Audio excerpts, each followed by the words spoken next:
मेरे संकट मोचन प्रभु। इस वक्त हम आपको दर्शन करा रहे हैं संकट मोचन मंदिर का।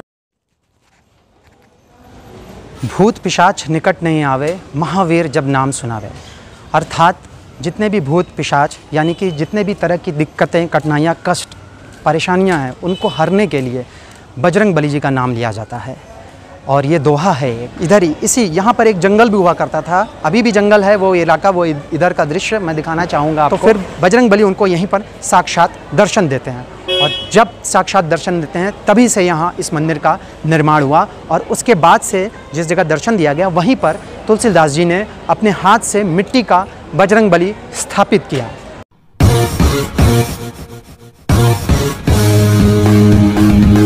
तो चलिए सफ़र शुरू करते हैं। आज हम आपको एक मंदिर की तरफ ले जा रहे हैं जिसका नाम है Sankat Mochan, Banaras the holy city Varanasi की तरफ से। और इस वक्त हम उपस्थित हैं लौराबीर पे। ये लौराबीर क्रॉसिंग है।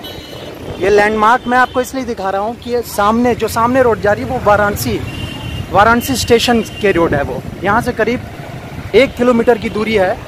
और यहाँ से फिर आपको इस रोड को पकड़ते हुए सीधा इस रोड को पकड़ते हुए आपका रास्ता मिलेगा बेलूपुर, और बेलूपुर से आप सीधा पहुँचेंगे मानस मंदिर, और उसी का जस्ट आगे है संकट मोचन मंदिर। सीधा मतलब कि ऐसा नहीं है कि किसी के घर में घुस जाना है आपको, कि कुछ दुर्लभ दृश्य दिखाऊंगा और कुछ रोचक बातें बताऊंगा जो बहुत कम लोग बता पाते हैं, बहुत कम लोग दिखा पाते हैं।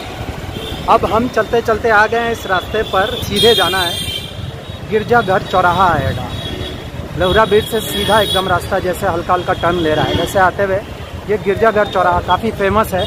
ये पूरा चर्च है। इसी से लेफ़्ट साइड अगर आप जाएंगे तो आपको गदोलिया चौराहा मिलेगा। लेकिन अभी हम लोग चल रहे हैं संकट मोचन मंदिर की तरफ।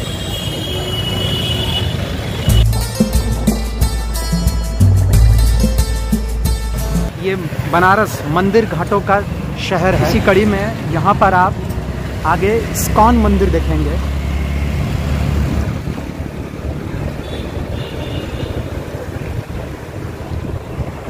रास्ता फिर सीधा है, और इस तरह से फिर सीधे चलते हुए गाइस हम लोग आ गए हैं दुर्गा कुंड मंदिर। ये देख सकते हैं यहाँ से इसका सरोवर, तालाब चालू हो रहा है, कुंड चालू हो रहा है, तो काफ़ी सुंदर है। इस पर भी मैं कभी वीडियो बनाऊंगा आगे। अभी फ़िलहाल हम लोग की मंजिल है संकट मोचन मंदिर। ये लैंडमार्क के रूप में मैं आपको दिखाते चल रहा हूँ ताकि आपको रास्ता ना भटके आप कभी भी। ये देखिए, ये भी काफ़ी सुंदर मंदिर है। यहाँ से माथा जोड़ते हुए सभी लोग गुजरते हैं, और फिर ये सीधा जाना है। और चंद दूरी पर, महज 25-30 कदम पर तुलसी मानस मंदिर, जहाँ पर रामचरितमानस की रचना की थी तुलसीदास जी ने। ये देखिए, ये वो मंदिर है। चंद कदम की दूरी पर रास्ते में ही, मैंने शुरू में ही वीडियो के बोला था कि बनारस मंदिर घाटों का शहर है, तो यहाँ रास्ते दर रास्ते आपको प्रसिद्ध मंदिर मिलते चलेंगे। अभी छोटे मोटे मंदिर तो छोड़ ही दीजिए। ये देखिए तुलसी मानस मंदिर, सावन में जिसका अलग ही निराला स्वरूप होता है। और फिर वही सीधा रास्ता तय करना है हम लोगों को।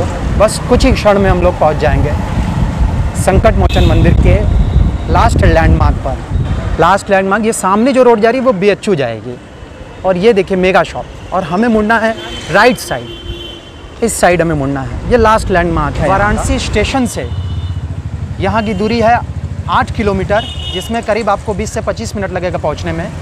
और लाल बहादुर इंटरनेशनल हवाई अड्डे से इसकी दूरी 28 किलोमीटर है लगभग, और करीब 1 घंटा वक्त आपको लगेगा यहाँ तक पहुँचने में। रास्ता मैंने आपको बताया ही है। यहाँ देखिए सारी दुकानें चालू हो जाती हैं, सारे सामग्री की, यहाँ पेड़ा, लड्डू, ये सब, माला, सब चालू हो जाता है। लेकिन मैं आपको बताऊँगा कि यहाँ से आप कुछ भी मत लीजिएगा, वो मैं क्लियर करूँगा क्यों। और गाइस स्थित हैं संकट मोचन मंदिर में। सामने आपके जो दृश्य है वो दृश्य है संकट मोचन मंदिर का। ये दृश्य देखने के लिए धीरे धीरे भीड़ बढ़ रही है। चूँकि अभी शाम का वक्त है और 12 से 3 ये मंदिर बंद रहता है और इस वक्त हम आपको दर्शन करा रहे हैं संकट मोचन मंदिर का।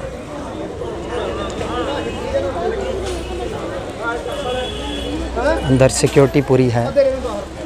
यहाँ बम ब्लास्ट हुआ था सन 2006 में, तब से काफ़ी ज़्यादा सिक्योरिटी बढ़ा दी गई है। अंदर मोबाइल आप नहीं ले जा सकते हैं। यहाँ आप आएंगे और यहाँ आपको आते ही जो आपके सामान हैं, पैकेजेस हैं, वो जमा करने होंगे। ये पूरे लॉकर्स हैं, निस्वार्थ भाव से सारे लोग यहाँ पर काम करते हैं। ये लॉकर्स हैं, यहाँ पर आप अपने मोबाइल या जो भी पैकेज हो छोटा मोटा, कोई बड़ा सामान मत लाइएगा, दिक्कत होगी रखने में। यहाँ आप जमा कर सकते हैं। यहाँ से आपको की मिलेगी, कुछ भी जमा करेंगे। देखिए यहाँ लोग जमा कर रहे हैं मोबाइल, और इस तरह से मोबाइल जमा करने के बाद यहाँ से आपको फिर एक की मिलेगी। देखिए ये की इनको मिली, और ये की लेकर आप मंदिर के अंदर दर्शन करने जा सकते हैं।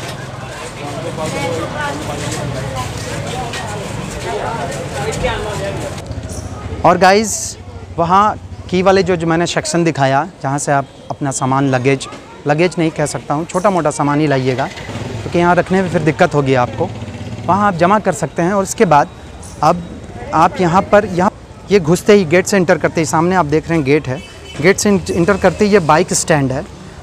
ये हमेशा नहीं रहता है, जब कभी ज़्यादा भीड़ रहती है तब रखा जाता है। और उसके बाद बाइक स्टैंड एक इधर भी है। ये मंदिर प्रशासन के अंडर में है और यहाँ आपको कोई शुल्क नहीं देना है। हाँ, अपनी इच्छा से अगर आप कुछ देना चाहें तो दे सकते हैं। ये देखिए, ये भी एक स्टैंड है, जहाँ देखिए एक सिक्योरिटी के रूप में एक व्यक्ति बैठे हुए हैं, आप देख सकते हैं। हाँ, देखिए मोबाइल के लिए यहाँ मना किया जा रहा है। ये एक स्टैंड है, ये बाइक स्टैंड है पूरा, आप देख सकते हैं यहाँ से। भूत पिशाच निकट नहीं आवे, महावीर जब नाम सुनावे। अर्थात जितने भी भूत पिशाच, यानी कि जितने भी तरह की दिक्कतें, कठिनाइयाँ, कष्ट, परेशानियाँ हैं, उनको हरने के लिए बजरंग बली जी का नाम लिया जाता है। और ये दोहा है एक। और इसी प्रकार हम ये जानते हैं कि इस मंदिर का निर्माण कैसे हुआ। इस मंदिर का निर्माण गोस्वामी तुलसीदास, महान कवि गोस्वामी तुलसीदास ने सन 1600 ईस्वी में किया था। और क्योंकि वो यहाँ पर आगे जो मैंने दिखाया था आपको इससे पहले वीडियो में, कि मानस मंदिर, जहाँ पर रामचरितमानस की रचना तुलसीदास जी ने की थी, और कुछ हिस्सा उन्होंने यहाँ पर भी लिखा था, क्योंकि वो बनारस में ही रहते थे। 80 घाट और घाट के आसपास ही वो रहा करते थे, और यहाँ पर उन्होंने कुछ रचनाएं लिखी। फिर उसके बाद यहाँ पर रहते रहते ही उन्हें साक्षात बजरंग बली जी का दर्शन हुआ था। उन्होंने ही फिर यहाँ पर 1600 ईस्वी के करीब यहाँ पर उन्होंने मंदिर का निर्माण किया। और ये मंदिर का निर्माण की खास बात ये है कि ये मंदिर मिट्टी का बना हुआ है, यानी मंदिर नहीं, यानी कि मूर्ति मिट्टी की बनी हुई है। और उसके बाद पंडित मदन मोहन मालवीय जी ने बनारस हिंदू यूनिवर्सिटी, BHU के संस्थापक ने सन 1900 के करीब यहाँ पर उसका जीर्णोद्धार कराया, यानी कि रिनोवेशन कराया। अभी तक मैंने आपको बताया कि इस मंदिर का निर्माण किन्होंने किया, कैसे हुआ, लेकिन क्यों हुआ, मैं अब ये बताना चाहूँगा। इसके पीछे भी एक पौराणिक कथा, एक कहानी है।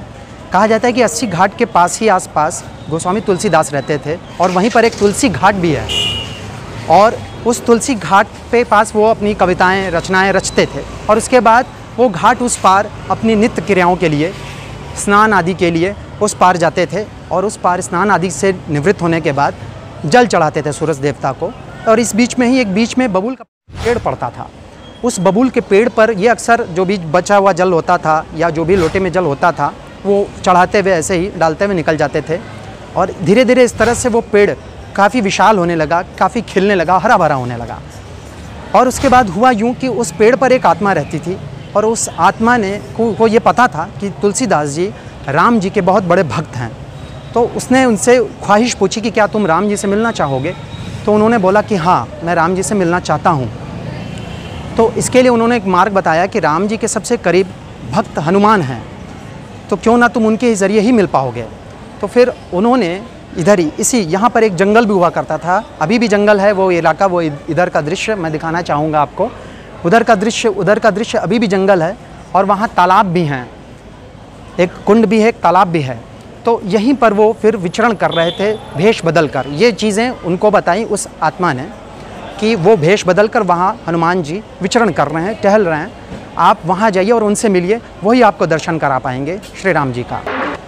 तो इसमें हुआ क्या कि तुलसीदास जी फिर यहाँ आते हैं और यहाँ उनको खोजने लगते हैं। खोजते खोजते एक वृद्ध व्यक्ति के रूप में बजरंगबली होते हैं, जिनका पैर पकड़कर वो कहते हैं कि मुझे दर्शन कराइए। फिर बजरंगबली जो वृद्ध व्यक्ति के रूप में होते हैं वो आगे बढ़ते हैं, वो नहीं उनको दर्शन कराते हैं, वो नहीं जानकारी देना चाहते हैं कि मैं ही बजरंगबली हूँ। कृपा निधान हनुमान जी, मेरे संकट मोचन प्रभु।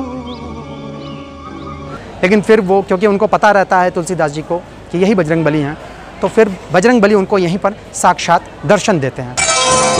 और जब साक्षात दर्शन देते हैं तभी से यहाँ इस मंदिर का निर्माण हुआ। और उसके बाद से जिस जगह दर्शन दिया गया वहीं पर तुलसीदास जी ने अपने हाथ से मिट्टी का बजरंगबली स्थापित किया।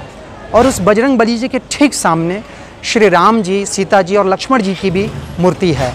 इस बजरंगबली जी के अंदर, मंदिर के अंदर, संकट मोचन मंदिर के अंदर बजरंगबली जी की प्रतिमा, उसके ठीक सामने श्री राम जी, सीता जी और लक्ष्मण जी की भी श्याम प्रतिमा है, यानी कि जो मूर्ति है वो काली है, स्थापित की गई और एकदम ठीक सामने, ताकि बजरंगबली जी को अपने प्रभु श्री राम के दर्शन होते रहे। जा रहा हूँ सारा कुछ जमा करने, छोटा लगेज और मोबाइल। देखिए यहाँ जमा करने निस्वार्थ बहुत से सारे भाई लोग यहाँ काम करते हैं। निस्वार्थ भाव से यहाँ सारे लोग काम करते हैं। और यहाँ छोटा सा दान पेटिका बना है, आप कुछ भी चाहे तो चढ़ा सकते हैं। ये देखिए एक मिली है। अब मैं जा रहा हूँ अंदर दर्शन लेता हूँ, बहुत ज़रूरी है मास्क। अभी तक तो मैं 2 गज दूरी का फॉलो कर रहा था नियम। चलिए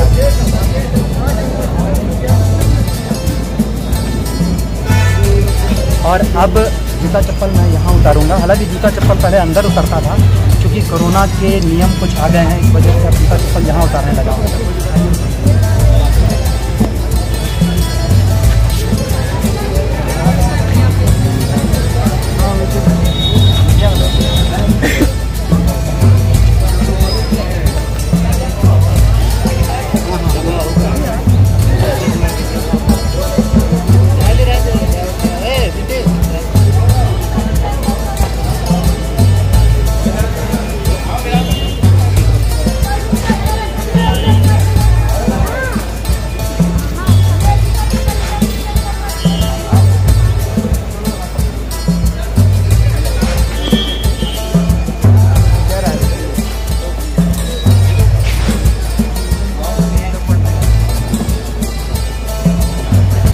और इस तरह से दोस्तों मैं दर्शन करके आ गया हूँ।